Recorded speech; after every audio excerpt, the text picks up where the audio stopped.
Hey, it's Sarah Potter from Pinterest Studio, and today we're talking about hiring a Pinterest manager, things that you should ask before you pull the trigger and sign a contract. And I'm coming at you with this because I have this past week talked to another person who made poor hiring choices, had somebody managing their Pinterest account, and did not get the results that they were looking for. And after doing some digging, I got the name of the person and I checked out the website. Turns out it was from an agency that also does social media. They do all these different things. They've got a bunch of VAs and they promised Pinterest, but it was horrible. I was looking at the Pinterest account, and just from viewing the account, not even diving into the backside of like the analytics and stuff, I can tell what the problem is from the get-go.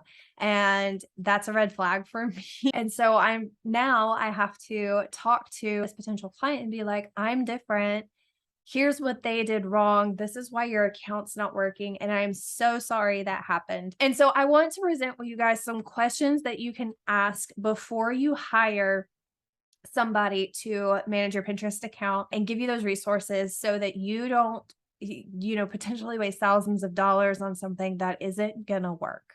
All right. So aside from asking them for just general references on examples of pin graphics and stuff like that. These are some questions that dive a little bit deeper, and I've got them up over here. So that's why I'm glancing this way. I want you to ask these first. They're diving a little deeper into the background and into like future outlook kind of things. And any experienced Pinterest manager or strategist should be able to answer these questions for you with positivity. And so let's dive right in. Okay, so the first thing I would ask is, where did they gain their experience? Is this something that they were just thrown at them? Is this something that they used in their own business to grow their own business? Is this something they were formally trained in? And I would honestly say that if they were formally trained, that's going to be your best bet because they have spent the time and the effort to make sure that they were trained on the platform specifically, and that typically the courses and stuff that you take on Pinterest marketing are going to be well-rounded enough so that you can apply them to any type of niche, right? For somebody who has built this on their own and they figured out the platform themselves, it works for their business.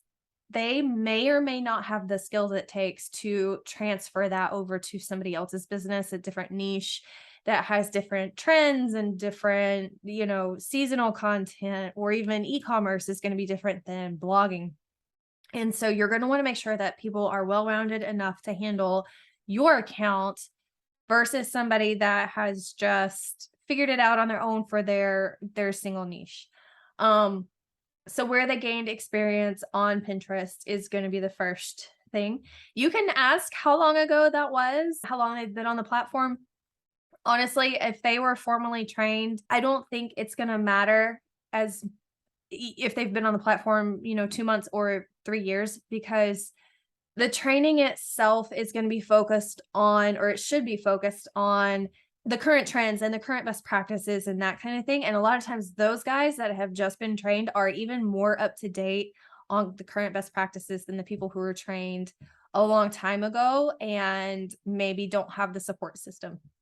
Which leads me to question number 2. Question number 2 is, how do you keep up with the trends? And do you have any Pinterest support system around you? So for me personally, I read the engineering blogs. I am part of paid masterminds full of other Pinterest strategists. I am in free groups and paid groups like Facebook groups and that kind of thing. I monitor multiple accounts across various different niches. So I strategize by, trial and error. And I watch the things that Pinterest says that they want and see how they perform. And so based off of that information, I can kind of make sure that I'm staying up to date on the strategies because it's working inside of Pinterest itself. And so to go back to the beginning question, the number one question was, how'd you gain your experience? To me, it wouldn't matter if they had been on the platform for 2 months or if they were on the platform for 6 years, as long as they have that support system that they can bounce ideas off of. That's going to be huge in making sure that people stay up to date on the platform. Number 3, do you work on things outside of Pinterest? Now, here's where it really ruffles my feathers. Sometimes people hire social media managers to run their Pinterest accounts. And that is a disaster waiting to happen unless this manager has been formally trained in Pinterest. And I will tell you right now that most Pinterest managers start out in social media and they niche down to Pinterest because it is such a robust platform that it really takes all of your attention. And I did the same myself. I started out managing an Instagram account. It was my very first paid job as a social media manager. And it is so different in Instagram land than it is in Pinterest world. And so to have a social media manager or a social media VA or a regular VA come in and try to manage your Pinterest account without the training necessary, it's going to be a disaster. And that's what happened to this client that I was just talking about. They're not my client yet. I don't know if they ever will be because they were burned, but it is a very, very, very common thing. And so make sure that when you ask if they work on anything outside of Pinterest, it is complimentary. So examples of that might be that they will take your pin graphics and put them in the back end of your blog so that people can actually click on that graphic and save it from inside your blog. That does not necessarily have anything to do with the function of Pinterest itself, but it boosts your Pinterest from a different platform, from the back end of your website. That's something that I used to do for some clients and add the little SEO in with that image and stuff. It was just a little add-on service. So I don't typically do that because I don't like accessing the back end of people's websites like that, but that would be a complimentary service. Another example would be if you have a product-based business, maybe your e-commerce, and some of your products need better SEO, and you're relying mostly on Pinterest traffic to come over to your product.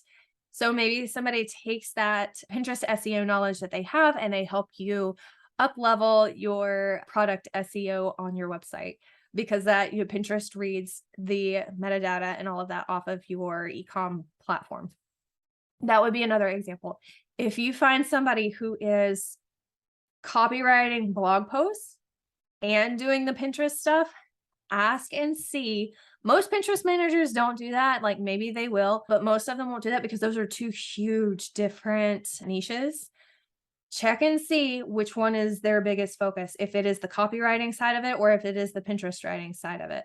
I would venture to say that somebody who is doing copywriting probably does not have the capacity to put as much effort into Pinterest as what you're wanting, as what you're paying for in order to make it successful. So that's another question that you can ask and be a judge of yourself. Question number 4, this goes into strategy, and it would really behoove you to ask, what would you prioritize on my account? If they say anything other than SEO, run. You can ask them what types of pins, you can ask them what content that they would strategy. All of those are great answers, and they're important answers.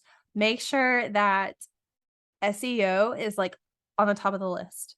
If they don't know how to prioritize SEO on your account, how to find those keywords, where to put those keywords, that is a big red flag. And those keywords need to be in the pin graphic, the pin title, the pin description, the board title, the board description, and your bio. Ideally, they would be on your website too. But if somebody is not willing to put SEO in all of those places, they don't know what they're doing. It is that important because Pinterest pulls all of that information to make sure that it is giving your data, your pins, to the right people.